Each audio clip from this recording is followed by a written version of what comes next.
Warm greetings, everyone. On behalf of W4W Foundation, a think tank instituted as Citizens Collective, we welcome you to another session of Wednesdays for Water.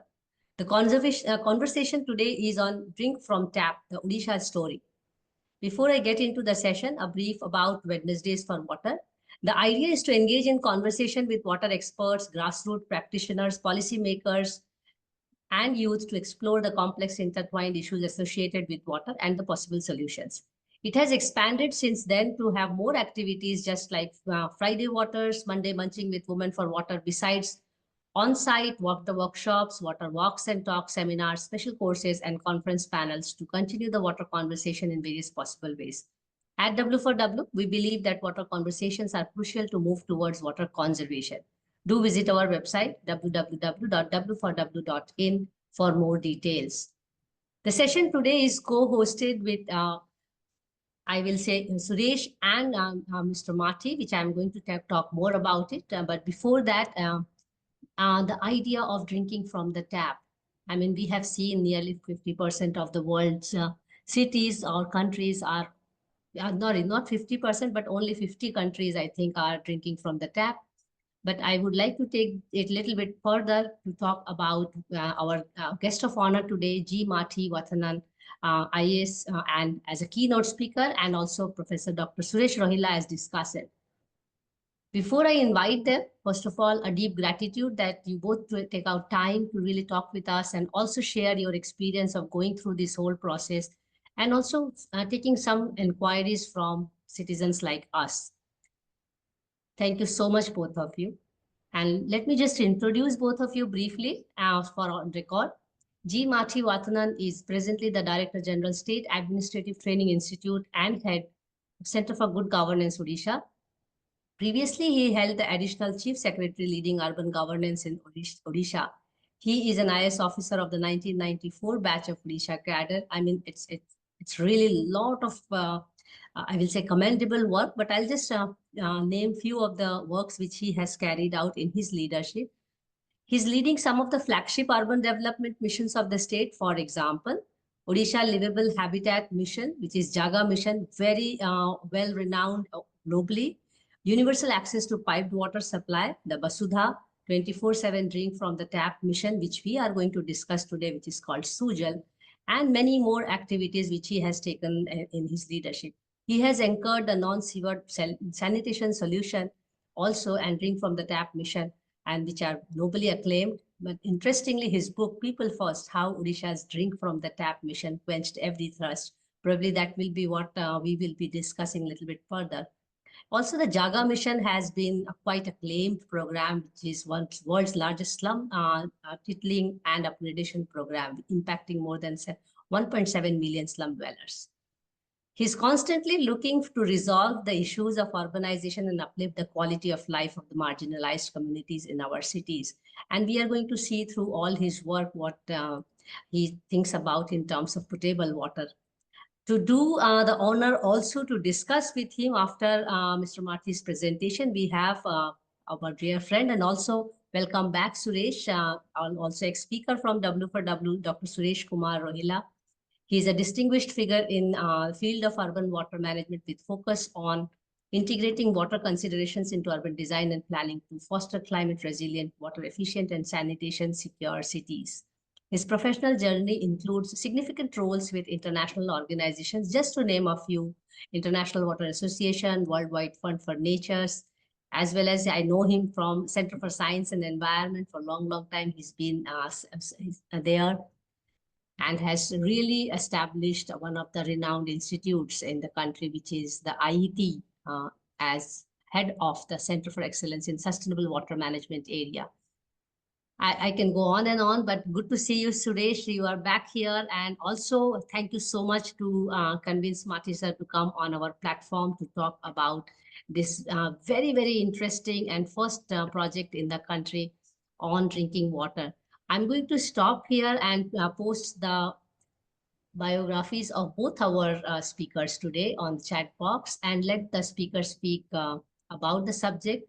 So over to you, Mathi sir. Thank you so much for taking out time, and the floor is yours. The screen is yours. Thank you, Mansi. Thank you Professor Suresh. I don't think it was difficult for Professor Suresh to convince me to talk in this for two reasons. One is that it's Professor Suresh who is inviting me. I can't say no to him. Second, the topic is on water, which I can't say no, right? So even if nobody is listening, I'll be talking on water. Go ahead. That's my passion on water. Thank you for the opportunity. Let me share my presentation.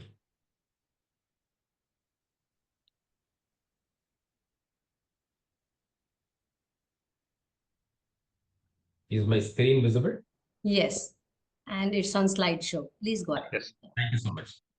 This is the story of Odisha's urban areas, story about a transformation the Odisha's cities made from the year 2016-17 to 2020-21, from a state of scarcity to a state of water secured cities. This is where we were in 2016-17. Odisha has about 115 cities with about 7 million population living in the urban areas of varying sizes. Only 40% of the city areas had the pipe network, and less than 30% of the households had the house connections. That includes the slum areas inhabited by the informal workers, slum dwellers, completely left out of the pipe network access to clean water. And in addition to this, there were large-scale illegal connections. Wherever you had the network, we had house connections. Illegal connections were rampant. The issues of low pressure, erratic supply, coupled with illegal sucking of water by putting pumps directly into the supply line, depriving the tail ends, were very common in the cities, especially during the summers.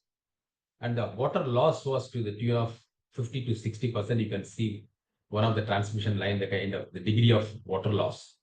This was happening over the ground. You can imagine the kind of leakages beneath the ground, underground, in the distribution network, all the time, 24 hours happening, and what would be the quantum of water loss. And there was no concept of metering in the water supply system. Obviously, the revenue collection was very low. Contamination of waterborne diseases, outbreak of waterborne diseases was these frequent in many cities. All these led to very low public trust on the government water supply system. And that has encouraged flourishing private water tanker business in the cities. Where are the cities in Odisha now? This was the scenario in 2016-17, and 99% of the urban households in all the cities, 115 cities in the entire state of Odisha, have tap connections at home. That includes 97% of the slum households also covered.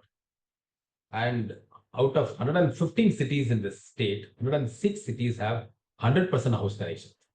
When I said 100% house connection, it's not 99.9, it is 100%. In those cities, you can't find even one house left out of tap connection at home.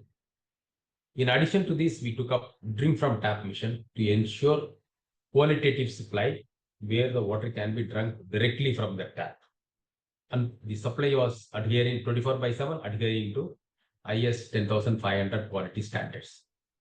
We piloted in Puri, first drink from tap city in the entire country, that was commissioned in July 2021.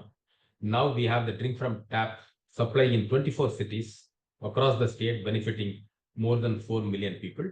And 9 cities are fully drink from tap, 100% drink from tap. And 100% metering has been achieved in all drink from tap cities. Revenue collection has gone up from 40-50% to more than 90%. And NRW, the non-revenue water, I was talking about the leakages, it was to the tune of 50 to 60. We have successfully brought down to less than 15% in the drink from tap cities where we provide 24/7 water supply. As Mansi has mentioned, in the entire world, there are only 50 countries that offer drinkable tap water. in the water supply system. And majority are in the Europe, 4 in American subcontinent, and you would find here not many in the Asian and African countries. Odisha in India has attempted to join in this prestigious league of countries and cities providing directly drinkable quality of water. How did we achieve this transformation? The foremost was the infrastructure augmentation. Large scale infrastructure addition has been taken up. More than 1,200 projects have been implemented in a short span of about 4-5 years, with more than 6,000 crore rupees investment, mainly through convergence using the Government of India funds and the state schemes like Amrut. More than 8,000 kilometer pipe network have been added. More than 300 million liter daily treatment capacity have been added to the system. And as I said, we took up a mission to meter all the house connections in all the cities. We started with 0 in 2019. There was no concept of metering till 2019. We took up that. Now we have achieved 80% metering in 2024 in all the cities. In DFT cities, it is 100% metering. So to ensure speed, how did we implement more than 1,200 projects in less than 4 or 5 years? We had to take up large-scale process re-engineering to ensure that the projects can be implemented, rolled out, and completed in time. Normally, the water supply project is taken as a composite project, starting from the intake well to the pump house to the water treatment plant, transmission pipeline, then the storage reservoirs, distribution network, all together, the project is made and tendered.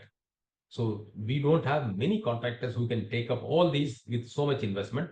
So what we did is that we ensure that large number of the contractors take part in the execution work. We unbundled the large projects. Intake well separate. WTP is a separate component of this. Storage tanks were tendered separately, executed separately. Pipelines were transmission and distribution pipelines were tendered separately and executed. And even those pipelines also have been segregated area-wise, and a large number of contractors have been onboarded so that the work happens simultaneously and we are able to complete in a shorter period of time. And the pipe procurement policy was amended. Earlier, the pipe procurement was part of the project. It was on the contractor. We thought that since 60-70% of the cost goes to cost of the pipe and the fittings, we thought that, and if that is loaded, then that would hamper the contractor's ability to take up more works. So we separated that department to procure the pipe and supply to the project, and the contractor will only take up the laying of the pipelines. And because of these interventions, the smaller projects enabled participation of local contractors, large number of contractors, leading to more competitive bidding and less premium or negative premium also in many cases. In spite of implementation of large number of projects and laying of pipe network, all this infrastructure creation, we found that the individual house connections were not happening. So then we found out that there are certain policies, procedures that are hampering this. So we took up, to review of all these things to make the policies people-centric. So we included the house connection service included in the Right to Public Services Act, mandating that the water supply authority will provide connection within 7 days of the application, failing which the water supply authority has to pay penalty to the consumer. It was included in the act, making it as a right for the citizen, and the application process has been simplified. Earlier, 14 documents were required along with the application form to get a connection. The application form itself was so cumbersome, seeking so much information with so many pages. That was made very, very simple, and the number of documents required were reduced from 14 to just 2. Your identity proof, and one more is that indemnity undertaking, that if there is any litigation, if there is any court case, then you indemnify the government authorities from that. These are the 2 documents that are required, no more document. And another important thing is that the urban poor were required to pay the upfront connection fee. So that the government has permitted to waive. Entire connection fee has been waived for the urban poor if they are below poverty line. And another major factor that was hampering the house connection, speed of house connection was that the house connection, as per the policy, was the responsibility of the consumer. Consumer has to apply, get the connection, then they have to go to the municipality, get road cutting permission, that then they have to engage a contractor, then the contractor will procure the material on behalf of the consumer, then they will get permission for cutting the road, they are accessing the pipeline, then making the connection, and then closing everything. So this process to deal with the municipality, with the private contractor, all these things was found to be very, very cumbersome, difficult for the consumer, and they were actually approaching the middleman, contractor, all those things. So realizing that, and also even if that, not only that, another thing is that since the consumer is engaging a contractor, normally they engage not a certified licensed contractor and unlicensed contractor who will do the job at a low cost. And they will also procure material not conforming to standards. So low quality material with low quality workmanship led to leaking connections right from beginning. The house connections were leaking. That was one of the major sources of our non-revenue water. And that also they were acting as a potential points of contamination in the supply when it was not an intermittent supply. So to take care of all those things, we amended the policy, made the house connection government's responsibility. Water supply authority's responsibility. Entire responsibility was taken over by the government to ensure that the last mile connectivity is done. The people are able to get connection in time. So, and the road cutting charges, which normally about 15,000 rupees was to be paid to the municipality, that also has been completely exempted. And the process has been made hassle-free. That ensured large-scale house connection. And as I said, there were a large number of illegal connections. On one stroke, we have regularized all those unauthorized connections, whatever reasons may be. And whenever the connections were, whatever be the age of the legal connection, in one stroke, we regularized. And from that moment onwards, it became a authorized connection, legal connection, metered connection, where revenue collection can happen. So a full amnesty was given to those unauthorized connections. So with all these things, that it can still remain as a contractor-driven program, government-driven program, unless we involve the community on a deeper level. Community participation is essential to make any program successful, sustainable. So we realized the importance of community participation. So we involved the local self-help groups, and we introduced a scheme called Jalsati, wherein one of the members of the women self-help group from that locality has been taken as a Jalsati, as the agent of the water supply authorities, to work to act as a bridge between the water supply authorities and the consumers. About 950 Jalsati were selected, trained, equipped for providing door-to-door services that includes your handheld point of sale machine, then quality checking toolkit. And they provide a lot of services, starting from facilitating the house connection, taking the meter reading, doing the revenue collection, and doing quality test in the field also. And for each activity, there is a fixed incentive, which is performance linked, and each Jalsati normally gets about, on an average, gets about 15,000 rupees per month, normally. So supply is ensured, community partnership is ensured. How do we ensure drink from tap quality? When we say that it's a drink from tap quality, how will you ensure quality at the consumer end? That's what is the critical point. So how can you assure quality as per the IS 10,500 standards? So we deployed online residual chlorine analyzers and automatic chlorine dosing system in the distribution network. State-of-the-art laboratories have been set up throughout the state. Along with that, lab on wheels also have been procured for the cities, and they were moving around so that they can do water quality tests on the spot to get consumer satisfaction. And as I said, the house connections have been, that responsibility of providing house connection has been taken over by the government. Existing connections also we have revamped. We introduced a system of saddle and compression fitting to ensure that it becomes leak proof. And The plumbers also, they were not trained, they were not certified. We took up large-scale training of the plumbers, certified them and empaneled them so that they will work for the water supply authorities, they will work for the private households also to ensure leak-proof water supply system. Apart from that, we also set up a water quality assurance cell in the department level in collaboration with the Indian Institute of Technology, Madras, IIT Madras. The team is deployed here. And how did we reduce? As I said, that the non-revenue water was to the extent of 50 to 60%. We brought it to less than 15% in the DFT cities. How did we achieve that? So we deployed industrial IoT embedded in the entire water supply network, which captures vital data every 5 seconds. This is the first of its kind that industrial IoT is embedded, deployed in a water supply system. And digital water management system has been deployed, which enables flow and pressure management on real-time basis.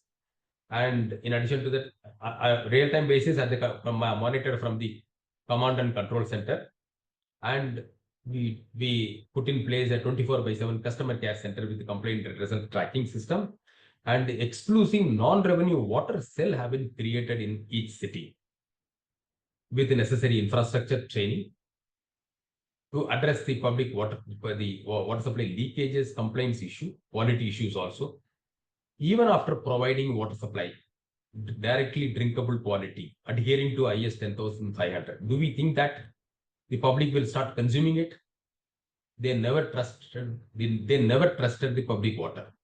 Generally, people don't hesitate to go to a shop, even if it is a smaller shop, petty shop, and buy a water pouch and drink it blindly. They don't even see which brand water. They won't even buy Bisleria or the branded one. Any water pouch or water bottle is okay, because the public have tremendous faith on private water. They have no faith on public water because we didn't have that legacy. Our legacy is non-trusted quality water. So how do you build public trust and confidence in your supply? Though you can say that you are providing, you can provide 24/7 supply adhering to IS 10,500. But the people have to buy it. People have to trust it, believe it. So we had to take up intensive IEC campaign. It's named as Pure for Sure, popularizing the drink from tap water supply. And to make them believe, we put in display system, digital display system in conspicuous places in the city that displayed real-time water quality, like residual chlorine, turbidity, pH, and pressure at that point of time at that place. We have put this display system in all high footfall public places like bus stand, railway station, court buildings, government offices, all those main junctions everywhere. And we have done a perception study using NIUA, National Institute of Urban Affairs, under Ministry of Housing and Urban Affairs. And they did the study in Bhubaneswar and Puri drink from tap zones, and found that 79% of the people in the Bhubaneswar DFT zones consume water directly from the tap. And in Puri, it was more than 88% directly. People started believing it, trusting it over a period of time. And we believe that this number, the percentage also will go up. And what is the bottom line? The bottom line is the huge impact this 24/7 assured water supply of directly drinkable quality does on the public health. These graphs will show you the reported jaundice and diarrhea cases from 2014 to 2021-22. You will see how drastically the number of cases have dropped. The jaundice cases almost, death cases have almost come to zero, you will find. Drastic reduction. And those reported also were from the rural areas in the year 2020. So you can ask whether this model is replicable, whether it can be scaled. Sorry, you can say that this has been implemented in Odisha, whether this can be implemented in other parts of the country or other countries, or whether this is scalable. It's a scalable model. So we started this initiative after achieving, say, more than 90% access, universal access in the cities. You took up this drink from tap, focusing on the quality to ensure that people directly from the tap without boiling or filtering or those kind of treatment. So we took up this in one slum with 471 households as a we can say sub pilot. It's not even a pilot; it's a small sub pilot. This was a kind of laboratory for us to learn the model. So we learned that in the year 2019. We made success after several failures. Then in 2020, we took up full-scale pilot implementation. We implemented that in 12 pilot zones, mixed area, residential, commercial, institutional, slum, non-slum, all different areas we took and then piloted these in Bhubaneswar and Puri, covering about 2 lakh population. It was successful. Then we commissioned this was scaled up in the entire city of Bhubaneswar and Puri. Then Puri was completed in July 2021, benefiting 2.5 lakh population, and the city gets about 2 crore tourists annually. With that, we launched the scaling up. It was scaled up in all cities, 2 cities. Then 2022, 2 cities were fully DFT, 17 cities, the work was going on, 24 cities benefiting 25 cities. Now in 2024, 9 cities are fully 100% drink from tap, benefiting about 4 million people. The model has been sub-pilot, fine-tune the model, implemented in pilot, covering various geography, different context, then scaling up in other cities. We built a team that consists of our own engineers, the contractors, and the community partners, the Jalsatis, to take up the capacity building, to train more and more engineers, contractors, and the community partners. We set up the Odisha Urban Academy also to take up the capacity building exercise, training exercise. So that's how the scaling has been done. Now this Odisha Urban Academy is now training engineers, senior officials of all the states in India as well as from other states. In the course of implementation of this water supply program, Drink from Tap mission, we found that lots of beliefs surrounding this 24/7 supply, a lot of views. We found those views are mere myths. They are not facts. One of the popular belief is that it is difficult to sustain 24/7. You can start it, you will not be able to sustain it. Because if it is 24/7 supply, the consumption will go up, the demand will go up, and your supply will not be able to meet it. The system will collapse. 24/7 lead to 24/7 leakages, continuous leakages and wastage. That increases that puts huge pressure on the supply. It's a very financially, it is unsustainable. It costs huge. People don't pay for it. Financially, it becomes unsustainable. You stop it.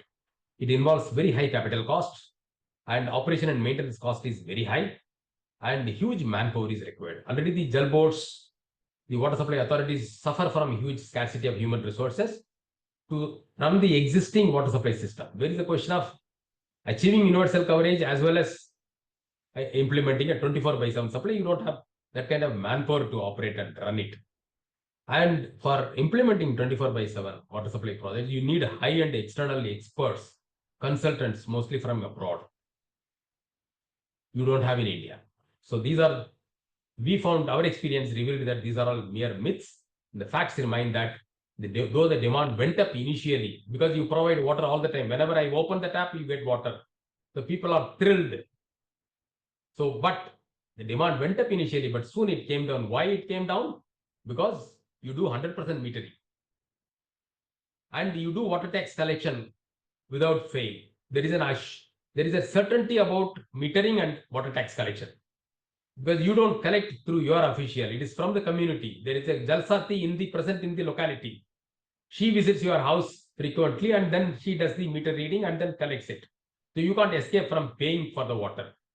Since it is metered and you are going to pay for it, certainty of that has brought in a lot of discipline in consumption. Consumers have become more responsible. Though the demand went up initially, soon came down to normal. And we did not take up as against the high capital cost. It's not the entire infrastructure is abundant and you go for all fresh green infra. No, it's need-based rehabilitation of the infrastructure. You don't go for 100% replacement of the distribution network. Wherever they require replacement, you take it. And our ratio is that not more than 20% of the infrastructure we went for replacement. And in addition to that, huge reduction in leakages also bring down the energy cost, the operational cost, and the quantum of supply also.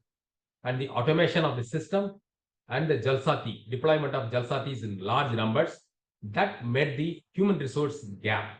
You don't need huge manpower requirement because you go for automation and you have the local community, women self-help group members who can be trained and put on job to do lots of works. And as against the belief of high-end external experts, mostly from abroad, the entire thing is done by Odisha engineers, Odisha contractors, community partners from the state. It is 100% skilled in Odisha, 100% made in Odisha. And our journey has been, we started with the mission mode approach, put in place enabling policy measures, took up massive infrastructure drive, more than 1,200 projects with 6,000 crore investment, leveraging Government of India flagship program Amrut, as well as the state program, built their capacity. That includes the local contractors and the local community also. Took up institutional reform, created the water supply PHO was made into a WATCO, corporatized that to bring in functional, autonomy and operational flexibility. Then involved the community through Jalsati partnership. We initially went for 100% universal coverage of house connection. That was our target. That was our mission. We never thought about drink from tap till we reached more than 90% of universal access. Then we took up 100% metering. Then we went up in the value chain, more aspirational. We went for 24/7, directly drinkable quality of water. And that led to huge saving in the water and energy.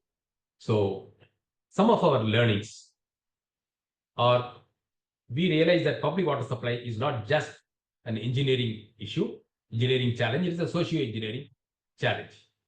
You have to put in appropriate policy measures also. It's not a problem to be solved by the engineers or contractors through physical projects implementation. Lot more things have to be done. And we need to be, the state needs to be flexible to rewrite the policy, amend the policy, drop some of the policies and bring in new policies to suit it. And our focus should shift from adding supply to meet the demand to ensure equitable distribution.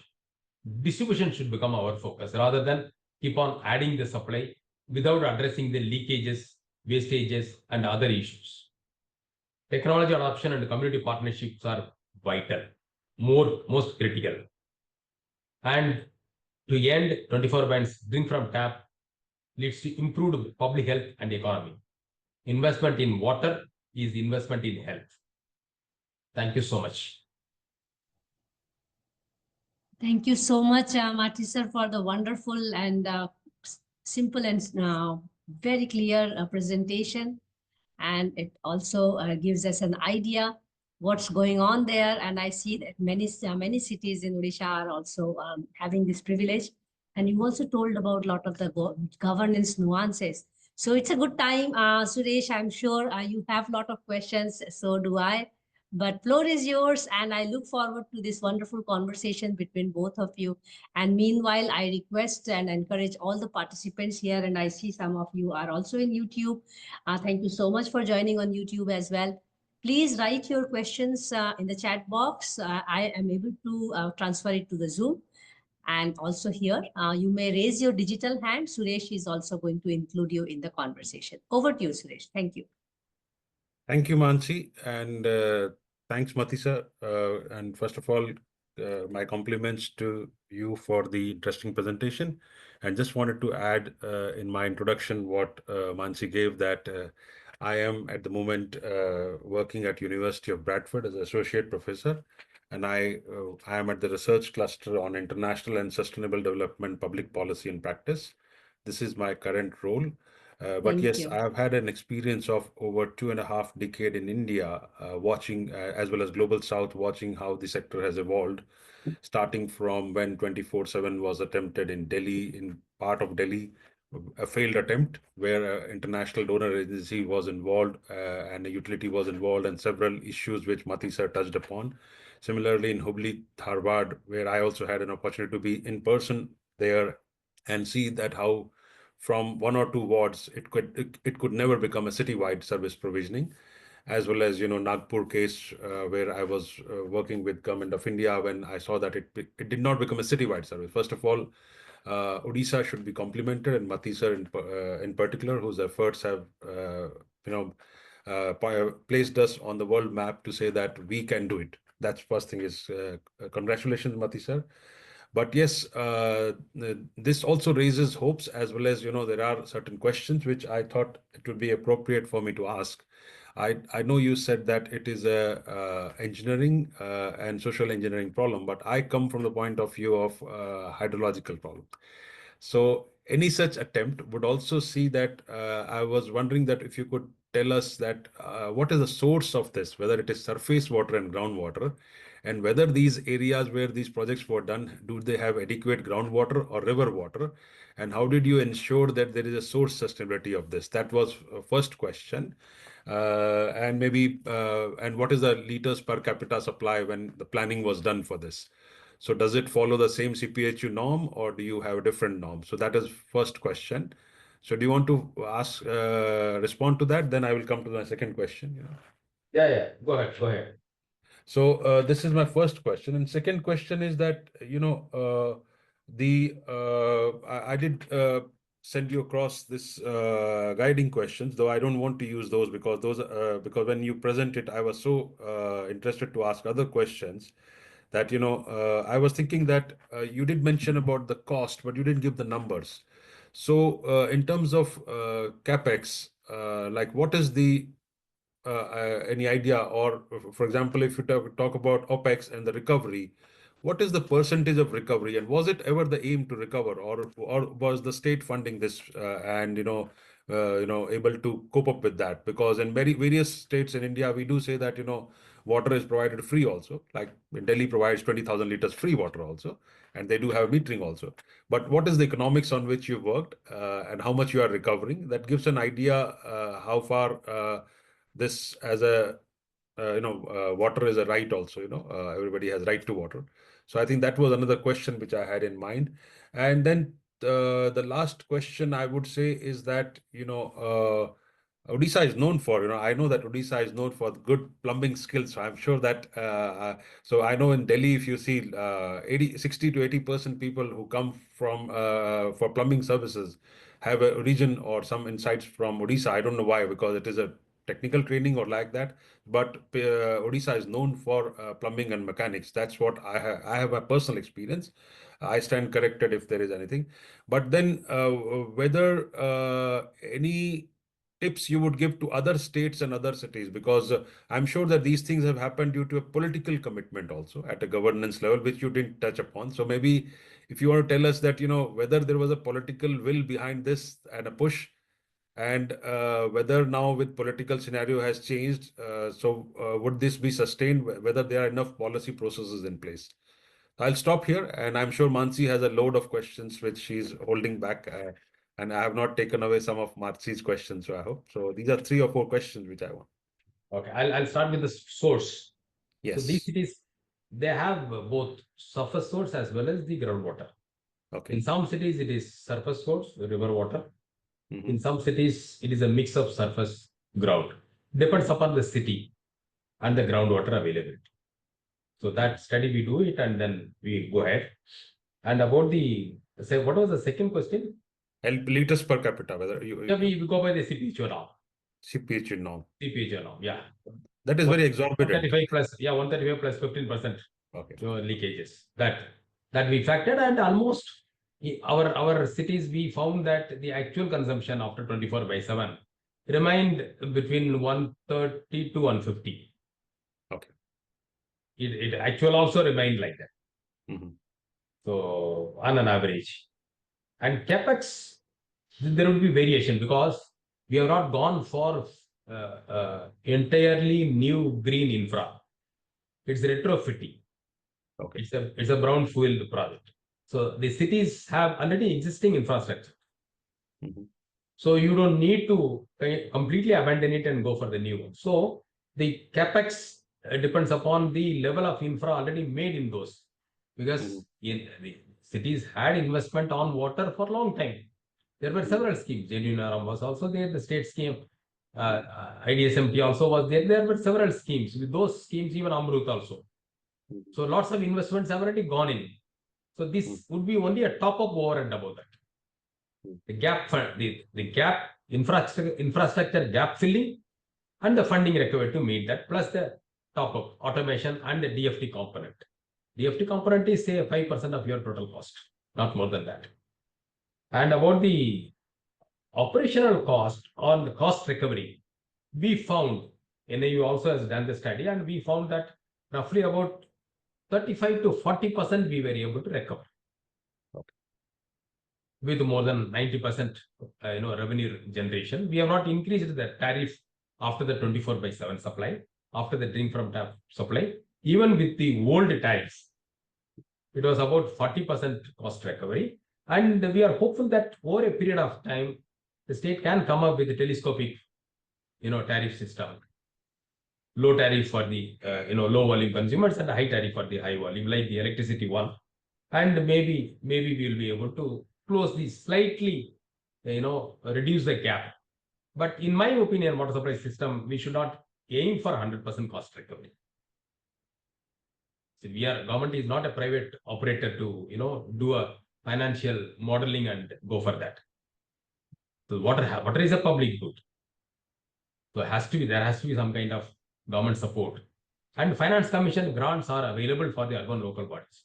We don't take it from the state budget. The finance commission the central finance commission grant, which are meant for water supply and the sanitation and water supply for providing the basic services, have required funding support for this. And part of that can come from the central finance commission also. The plumbers, yes, Odisha's Kendrapada is globally known for plumbers, to supply plumbers all over the world, right? Not only in India, even in Middle East also you will find plumbers from Kendrapada. And we found that actually there is nothing very specific, or there is no USP of Kendrapada district for plumbers. In fact, I am the nodal secretary in charge of Kendrapada district. I will be visiting tomorrow and day after tomorrow. There is nothing. It's only plumbers who have gone earlier from the district. They get more and more people from that place, known people joining the known firms, the known seniors. But we took up, the Odisha has set up an academy, Odisha Urban Academy. Earlier it was called Odisha Water Academy, after implementation of 24/7, to train the plumbers, basically to train all the stakeholders, all the functionaries. We took up a special program for the plumbers and certified them and then empaneled them with the water supply authorities. So to streamline that service. And yes, as you said, political commitment is the foundation on which such water supply programs can be, such public welfare programs can be taken up. Political commitment is the foundation, and Honorable Prime Minister gives highest priority for the water supply, access to water, clean water, safe water, even in the rural areas, right? Throughout the country, rural as well as urban. You have Jal Jeevan mission for the rural areas, and you have Amrut for the urban areas. It's the topmost priority Honorable Prime Minister accords for water supply. And there is already there is a strong political commitment in the country for water supply. We need to leverage that political support and the leadership. I think, Mathi sir, a last question, a small question. I wanted to know that what is your view on privatization? Whether privatization would have helped you deliver this better, or it can do, or you are just totally against it? Because people usually say that privatization increases efficiency and cost recovery or delivery of service. So I wanted to know, because usually it is said that in water sector, privatization can do wonders, But this is totally opposite to that. So just a last question, and then we wanted to prove that we can be more efficient than the private sector. Okay. Why do you presume that government sector is less efficient? We have proved that we are more efficient, we are more passionate. Okay. So we have done that, right? And efficiency account, we should not be, we should not be failing, or we should not be inferior to the private sector. Maybe for financials, yes, we can bring in private investment if the state wants to bring in private investment. But we need to find, but the supply, you have to cautiously engage, and you can't leave the entire system to the private. That in a public water supply system, that would be very dangerous. They will come for profit because obviously Profit, they will have to. They will make business out of this and increase the cost. Water, air, and all these things cannot be Yeah. cannot be done on profit motive. Water Thank is you, sir. Thank essential. you. Yeah, thank you. So Mansi, to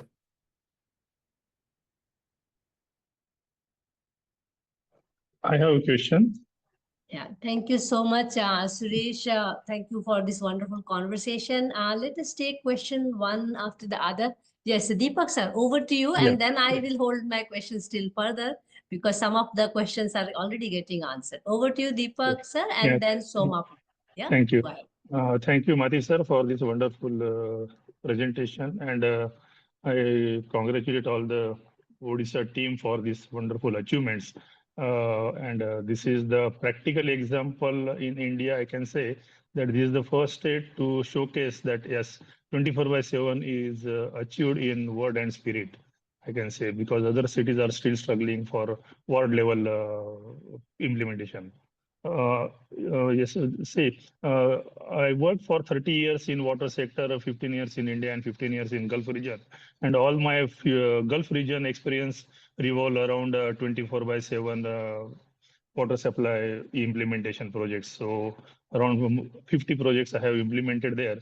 And it is, but what I observed here and in Gulf region, because as long as we are going with the gravity feed network for this distribution system, we have a limitation on the power saving or the energy saving, we can say.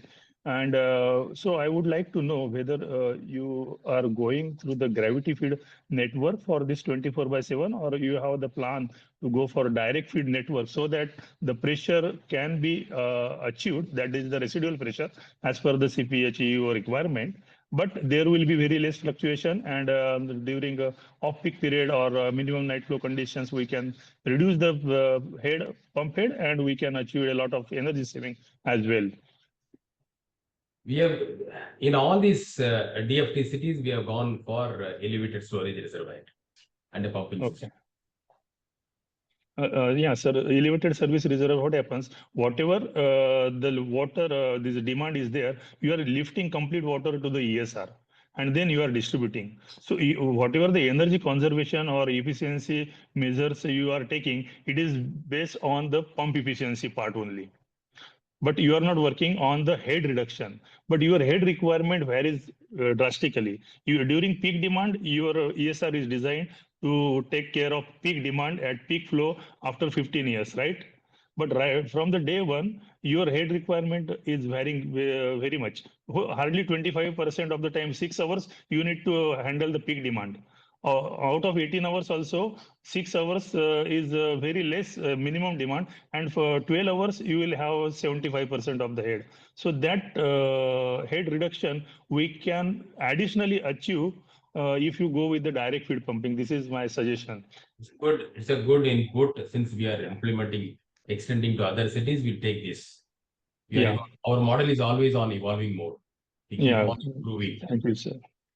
It's a good input. Thank you so much. And we would like to contribute in that sense if our services are available there for this direct feed network system. Thank you so much.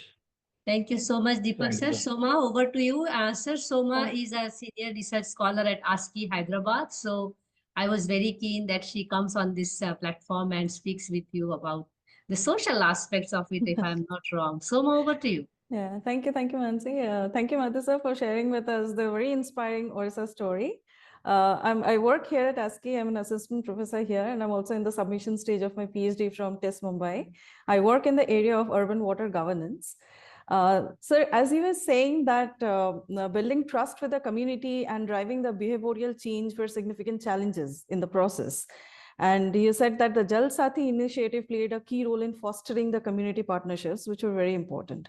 So could you please elaborate on this initiative a little more and explain how these women were integrated in the system to achieve such impactful results? Was it an incentive-based model, and how the women were integrated?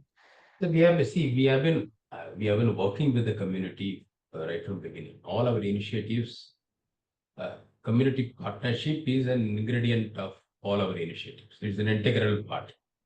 So decentralized approach and community partnership are the hallmarks of Odisha model of urban governance.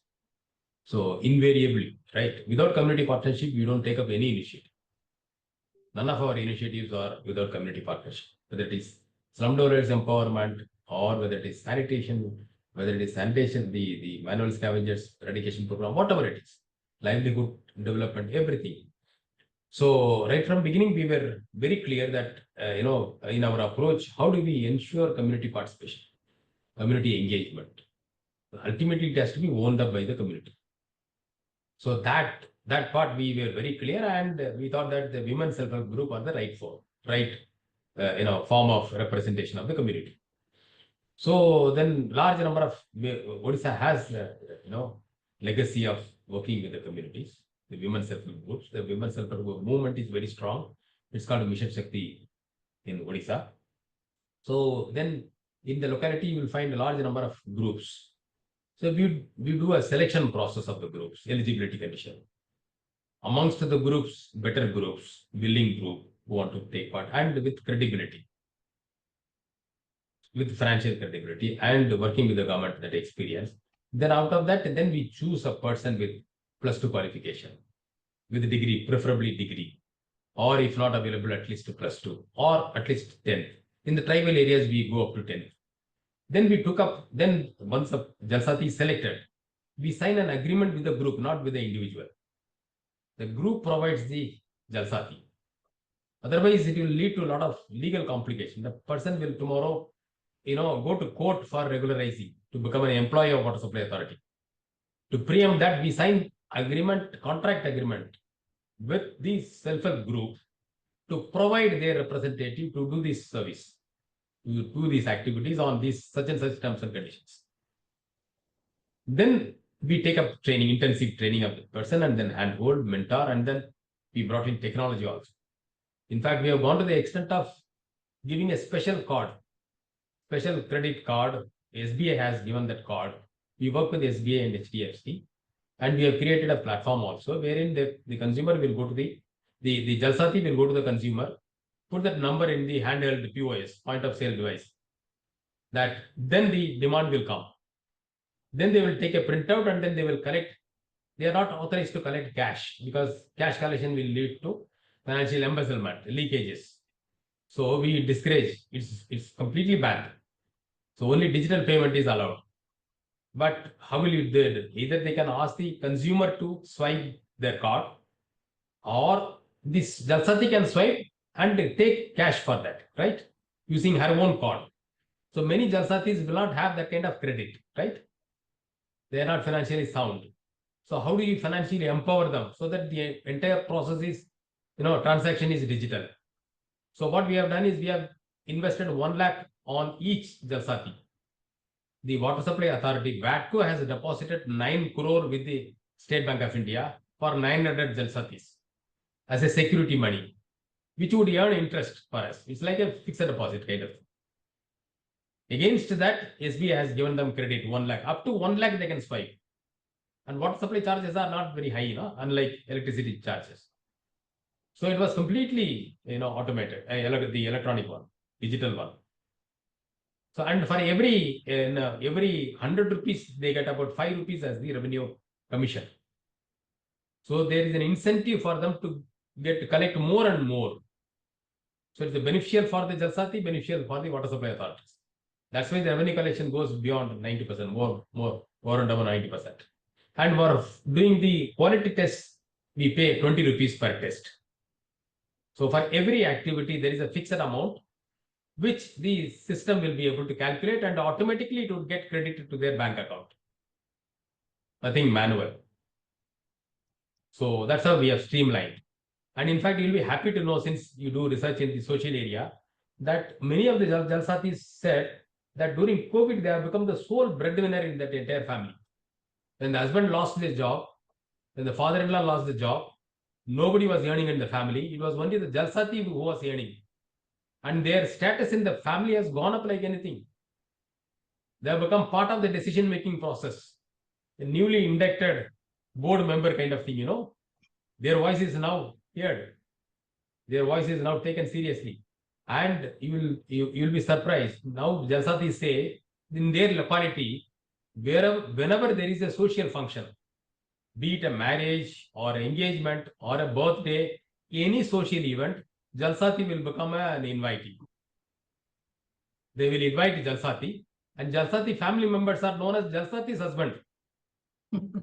Jalsati's mother-in-law, right? She has become an identity for the house. That's the real empowerment, community empowerment. This program has brought it. It's not simply water supply. It's not simply 24/7. It's social empowerment, community empowerment, empowerment of the marginalized. And our water treatment plant in Cuttack is managed by transgender group. So the transgenders who were doing begging and prostitution in the streets of Cuttack, they were identified, council, formed into groups, trained, cities made to sign contract with them, and now they are managing the water supply system of entire Cuttack. The wastewater treatment of Cuttack is managed by transgender group. The state's largest the wastewater treatment plant, septage treatment plant in Bhubaneswar is managed by transgender groups. So this is an opportunity. The water and sanitation is simply not wash. It's also a social empowerment program. You can do wonders if you can converge and leverage, and you have the larger view. Thank you so much, sir. And the story is really inspiring. We're learning a lot from it. And this is a great way of gender mainstreaming in water and empowering women. So thank you so much for all the initiatives. In any case, women are in charge of water. There's Yes. never been men fetching water, It's right? Yeah, it's, they have it's been. rarely we hear. Historically, the Rarely we fetching hear water from is men a also. They have been in historically charge of water. water, sir, but they have Yes. not been empowered in Right, this right. way. That's So, what I'm saying. Now we have yeah. only now Yes. regularized it, legalized it. Thank you so much, sir. Thank you. Thank you so much. Thank you, Mathi sir. I see an interesting point raised by someone from Dhan Foundation. If you could please unmute yourself, and if you want to have a conversation or you want me to read the question, or Mathi sir, you may also check. Yes, I see someone from Dhan. Please go ahead and. Hi, thank you. It's really interesting session, Matisha. Because a very different perspective. Previously, I had a very different perspective on 100% pipe hole connection. Now it's give us a different dimension in this angle. Since we are more focused on urban water bodies, in particularly in South India. So what we found is like this pipe connections is always leads to a kind of failure of the local water bodies, which directly or indirectly have a purpose on serving the drinking source or kind of a bathing source or kind of source. So once the tape is connected, this local water bodies are the purpose of the local bodies are local water bodies are in need to redesign. So do you think these type of policy also had a moral responsibility on conserving other resource which is previously used? So because since this small resource are for the most vulnerable section of this urban community particularly. So that's my question to you, sir. Thank you. Sir, I don't take water from the water body. Right. I'm sure Professor Suresh also would not have consumed water from water body, right? That's not for human consumption. Whatever quality, that's not meant for us, right? If I can afford, I'll buy mineral water, canned water, and or if it is a public water supply system, I'll boil it, filter it, and then drink it. I will never go to a water body and drink it, right? So why should we think that the slum dwellers or the poor will access the water body? Because we provide a tap water supply to the poor, then the water bodies are getting ignored, right? Our focus is ensuring access to clean, safe water to everybody, right? That's a fundamental right? Duty of the state. Water bodies are meant for recharging. They act as the windows, right? for groundwater recharging, for doing puja, religious purpose are there, or for cattle, urban areas. So the cattle, for not may not be for the cattle and all, but for recreation purpose, for all other purpose, may not be for the drinking purpose. But incidentally, we as a responsible urban local body, all our cities take up water body ecological rejuvenation of water bodies. To convert, see, today water bodies in urban areas are places of nuisance. Most contaminated place, right? Most stinking place is the water body, where all the solid waste material, garbages are dumped. It is neglected, not cleaned, not maintained properly. And those who are living close by the water bodies are cursed a lot, right? Because they are exposed to that. So now we are on a mission to transform those water bodies into water beauty places, the best places, so that the real estate promoter can sell that plots, close by plots as waterfront, the plot with the waterfront, flat in the waterfront area, right? It becomes an advantage. So we take up ecological rejuvenation where no contractor or no concrete is allowed. Contractor free and concrete free water body rejuvenation program is being implemented in Odisha, urban areas. It's called Amapokri, our water body, where the community, the women self-help group from the nearby areas, they are given the responsibility, and we have an SOP, and it's a wonderful program, and the government of India has taken this program and it's being replicated all over the country. It's not that water bodies are getting neglected because of tap water supply. There is no need to link both, right? Yes, sir. Suresh, sir. Yes, just sir. wanted to Suresh, add, over to you. Just Go ahead. wanted to add that, for the information of, I could not get the name from Dhan Foundation. Odisha is the first state government to issue guidelines and train their officials on water sensitive urban design and planning. And I was instrumental in that. And I think in a short frame of 2 years, I think some 10,000 rainwater harvesting structures were constructed, which includes not just rooftop or injected water structure. It talks about training urban local body officials on how to restore the existing water bodies. So these efforts were done simultaneously. And I was on the state committee for the Odisha for the water body rejuvenation. Just want to add that point. That was one of the important works we did during the COVID period. Yes. Yes, In fact, when during the water COVID, bodies. we signed it. So within a short span of 2 years, I think 1 year, some 10,000 structures. Dr. Suresh and I signed the MOU, Yeah. partnering with the CSE on water secured city design. They trained all our engineers. We took up more than 36,000 rainwater harvesting structures, focusing mainly on the vacant land, public vacant land, not on the rooftop, playground, parks, garden kind of thing, larger area, harvesting the rainwater. But also in this process, the sensitization for retaining, restoring or maintaining water bodies, the conservation of water bodies was happening side by side. So just wanted to ensure that, there was usually what happens is the value of water or water bodies are not understood by urban local bodies. It is highly technical, engineer oriented discipline, with no offense to, any engineer. But the point is that water body restoration was simultaneously being taken by the state government. Just wanted to enforce that point. And I'm sure that Mathi sir, it is being retained, this conservation efforts, because I know that NIUA was involved in some. That continues to be our prayer. Thank you, sir. Thank you. Thank you I so think much. that thanks. Thank you so much. It was a very pertinent question and very well answered as well, because we cannot talk about a good water supply and not talk about a good water bodies or water resources, which was a question also Suresh raised about the source of water from groundwater to surface water as well. I see a question in the chat box by Akil, a new friend and a good one. Akil, would you like to ask he was with us on Hyderabad, the Waterscape project recently with the French embassy. Would you like to ask your question? Go ahead. Hi. Yes. Hi, Vansi. Hi, everyone.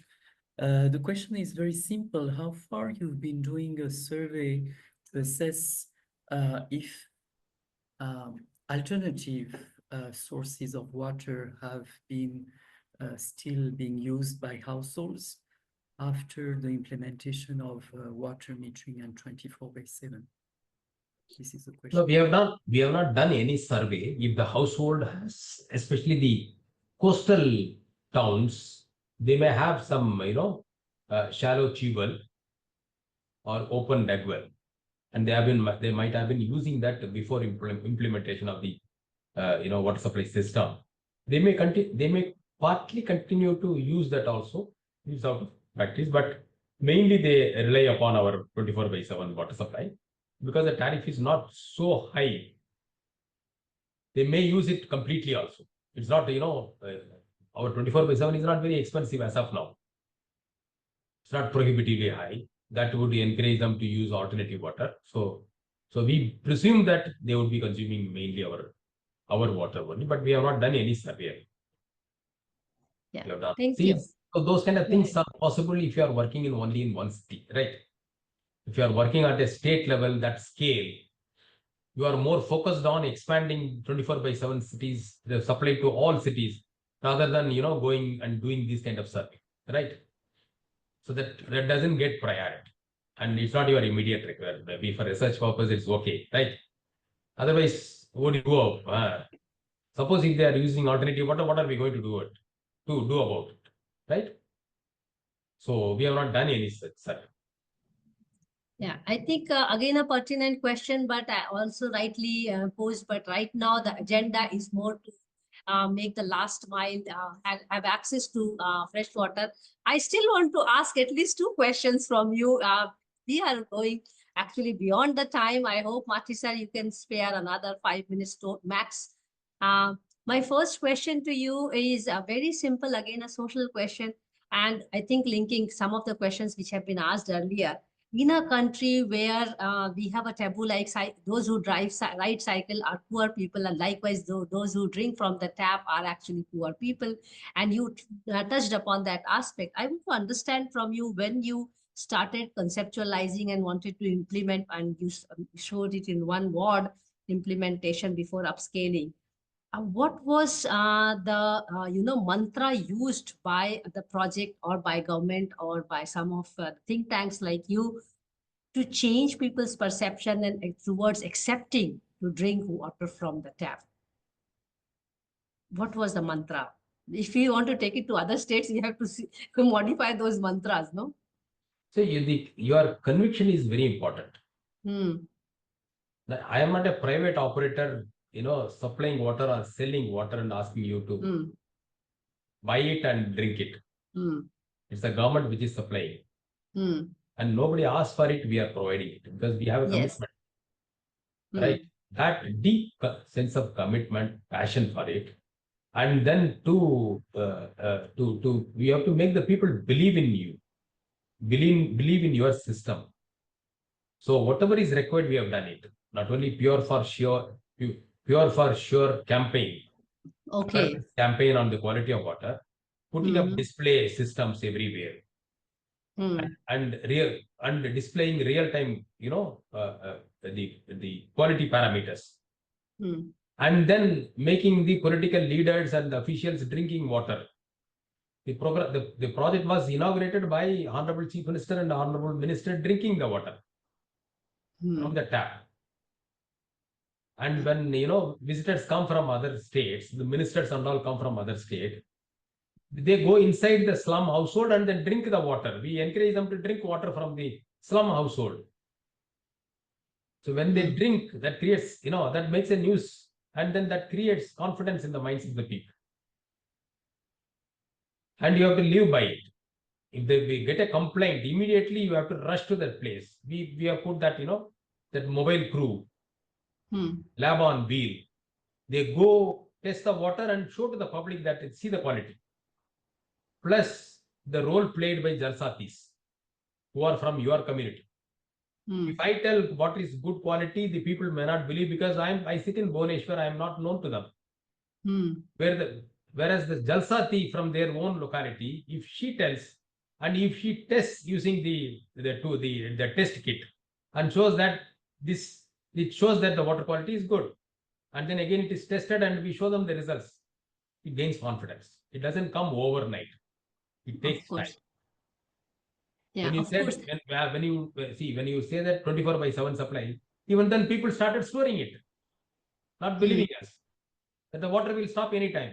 These people cannot be trusted. Government cannot be trusted, right? Yes, that's the state of mind we have in the country. So So that that you have to, they will do it. But whenever they open, the water has to come, yes. and they have to pour all those water, stored water, to empty that over a period of time. Then they will realize that there is no point in storing. Water is there all the time. Then you build your credibility by your actions, by your deeds. Yeah, interesting. Because I remember in Netherlands, the government actually claims that their water is of better quality than all the bottled waters in the world. Yes, in any That's case, that's running their water, they are yeah, so running water is confident. fresh water. Whereas Yes. that is a stale water. Bottled water is a stale water. You never Yeah. know when it was stored. Yeah. Right? Yeah. It's a So stale water. That's what we say. yeah. My next question to you is also very much related to the questions which have been asked earlier, and talking about looking at its lifespan of the project. Would you consider it as a midterm assessment of the project, even to look at what is stopping other states to take it up? And linked to this question is about this IoT based monitoring and management system which you were talking about. Is it ready to upscale the project even in the entire state? And I mean, it's two questions in one question, and I just want to know, probably I may be a bit exaggerating, is it the leadership and conviction of other states that it is holding them back to not experiment with this project, or it is the large amount of funds that is required or drive that is required? So two things in one question. Yeah, it is the myths. You have to go back to the myth slide. Yes, I do remember you had that. Yeah, all those myths are the factors which actually are responsible for other states not taking. They think that it is a high cost. They think the engineers will not be able to do it. The engineers don't have confidence to do it. Right. So, and they think that the water is insufficient to meet the requirement. Consumption would be very high. It would become unsustainable. So the confidence. So I will say it leadership. I think it's the leadership to take a risk on this kind of initiative. Once we are committed that we are committed to provide safe water 24/7 because of its outweighing advantages, health benefits. Then all these things I think will follow. You need to have a very strong administrative commitment also. The political leaders are ready. Political leaders always want to provide good water, safe water, adequate quantity, right? So any public benefiting program will be, politicians will be always happy. No politician will oppose such thing. Only the administrative conviction is required in the minds of the engineers. Engineers should feel confident. They should think they need more exposure. Maybe they need more, orientation, or they have to go see, study, and get that, and they should get the required support also. So if I understand from you, the beautiful social and IoT based interwoven system of management, and I will be still keeping my fingers crossed, looking at it. If it started, I mean, it's not even 10 years old a project, to call it as a midterm, not evaluation, but looking at it a reflection of midterm, and maybe wait for some more time to really understand, even if you have to upscale it at others cities or other states. That leaves us with open questions and discussion. But for now, we have to call it off because we cannot hold back Suresh as well as Mathi sir for long. And before I close the session, I would also like to send Christmas greetings from the entire W4W team, and as well as a deep gratitude to all the speakers so far. We have had more than 500 speakers speaking on our platform with more than 325 sessions. And we also have now Waterfest coming up. This time we are going to Mahakumbh and bringing a Jal Akhada. They are super excited, but super nervous as well about it. But this week on Friday, we have an interesting thesis on Ganga. And we are talking about on December 20th at 5 p.m. with Professor Ritu Deshmukh, who is also doing her PhD in the US, and she talks about integrating value-based policy for Ganges at Varanasi on 20th December, 5 p.m. IST, which is our usual time. Today we are having an unusual time, but thanks to Mathi sir for taking out time for us. Next Friday, we have another art session, which is one of my favorite artists in the country, young architects and urban designers from Nashik. They come up with leaf artists, and they have some of the most exuberant cartoons and comics made on water systems and water sector. So they will join us on 27th of December at 5 p.m. And just to add to the spiciness of what's coming up at Wednesdays for Water, we start the new year with a big bang with a great speaker on our platform coming on 3rd of January. I'm still in 2024. I'm sorry. So 3rd of January 2025, we have Devdutt Patnaik coming and so again another one from Odisha, but living in Mumbai. And he's going to talk about mythology of water ever since, basically talking from the Mesopotamia and Indus Valley civilization. So as you see, we are still going great, at least until January. I know we are going. I don't know beyond January if we get speakers. If you know any good speakers, if you know any enthusiasts who wants to talk on our platform, you know that we do Monday Munching and Musing with Women for Water, where Mathi sir has now promised that he is going to get the Jal Sathi ladies to speak on our platform. So maybe in January, we have Jal Sathis talking to us. Then Wednesday is going on, Fridays are going on. And we are already preparing for Water Fest, which is coming up on most likely 1st and 2nd of February at Prayagraj, Allahabad, the Mahakumbh. See you all soon. And thank you again, Suresh and Mathi and all the participants who are here today and on YouTube. See you very much. 2 more sessions in this month, but then we start with Devdutt Patnaik, sir. Thank you so much, all of you. Please take care. Thank you, Mansi. So much. Thanks for the opportunity. Thank you. Thank you. Thank you. Thank you. Professor.